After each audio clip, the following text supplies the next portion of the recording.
Can a walk in the woods get you a meat allergy? If you got bit by a tick, then yes. All right, Dr. Fricks, I think a lot of people have heard of Lyme disease, Rocky Mountain spotted fever, and other tick illnesses. What is this about allergies? Something called alpha-gal syndrome. A lot of people have never heard of, and for that matter, a lot of doctors have never heard of it. First time I heard it was from a patient I had. And unfortunately, this guy was a chef and cooked a lot and ate a lot of meat. And he can no longer eat meat because he developed this alpha-gal syndrome. And the general story that he gave me was, hey, I keep waking up in the middle of the night, and he would get hives, and sometimes he would have trouble breathing and gastrointestinal distress. And he ended up seeing an allergist, and he came back and he said, you know what? A tick got me sick. Recently, in the last 10 or so years, been recognized. It may be the missing link between people that have had hives for unknown reasons. Okay, so alpha-gal. I hear that's something to do with a sugar. Yeah. Now, we happen to have a biochemist with us. Oh, gosh. And we're going to put him on the spot, and maybe he can describe exactly what this is. Alpha-gal is short for galactose, alpha-1,3 galactose. Basically, it's two sugar molecules that are found in mammals, except primates. So if I'm a cannibal, then I'm not going to have this problem. Sure, you can eat people. I've also heard that it's the Lone Star tick that's most commonly known, and that's one of the ones that's around here in our area in the southeast United States. Something about their saliva. Yeah, so they go and they feed off of mice or something with alpha-galactose, and when they bite you, they introduce this molecule and cause allergic hypersensitive reaction, or you can develop it from being exposed to this tick. See, I've never liked ticks. I thought they were disgusting, blood-sucking creatures. They were known for all these diseases, and now there's something else. And I don't want to give up meat. You know, I think we should eat a healthy diet, rich in fruits and vegetables, but I do like the occasional steak. And if I'm told that I can't eat that, I'm going to be upset. You can still eat chicken. Okay, yeah, So chicken, the fowl, the birds. Yes. Seafood. So if I got a tick bite, does that mean I'm now allergic to meat?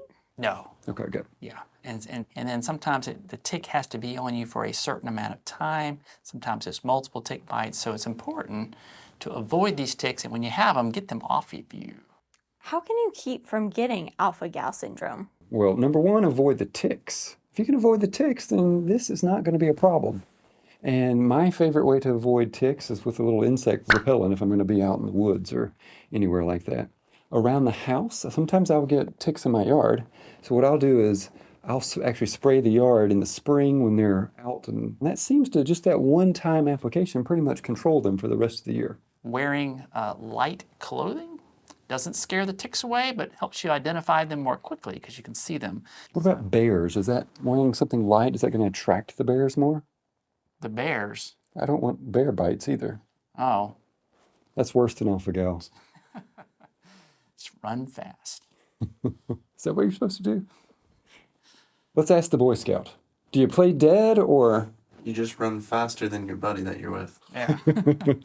Well, so how would my doctor find out if I have alpha-gal? It's a pretty straightforward test. Anytime we have allergies or allergic problems, we produce IgE, which is a type of antibody or immunoglobulin.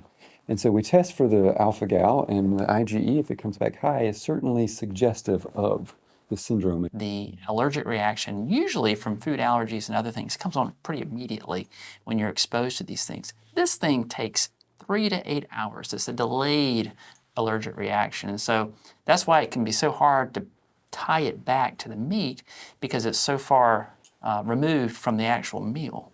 Is there a good treatment for alpha-gal syndrome?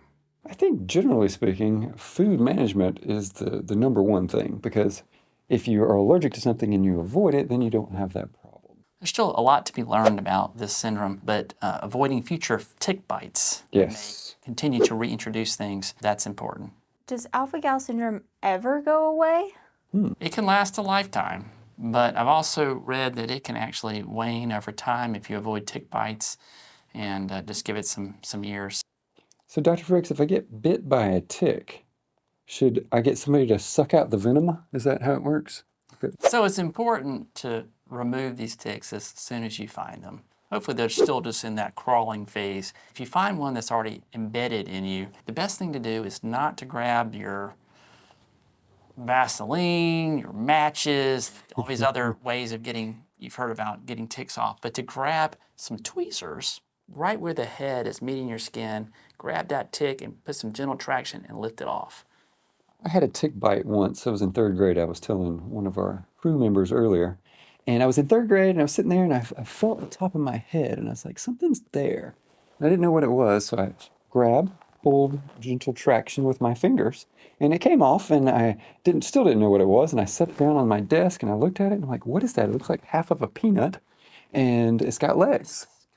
Got home and learned later from my dad that it was a tick.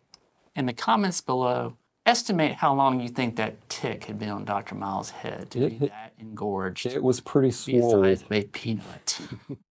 So alpha-gal is just one type of sugar. For a surprisingly easy way to lower your blood sugar, check out this video next. There's no diet, exercise, or medicines required.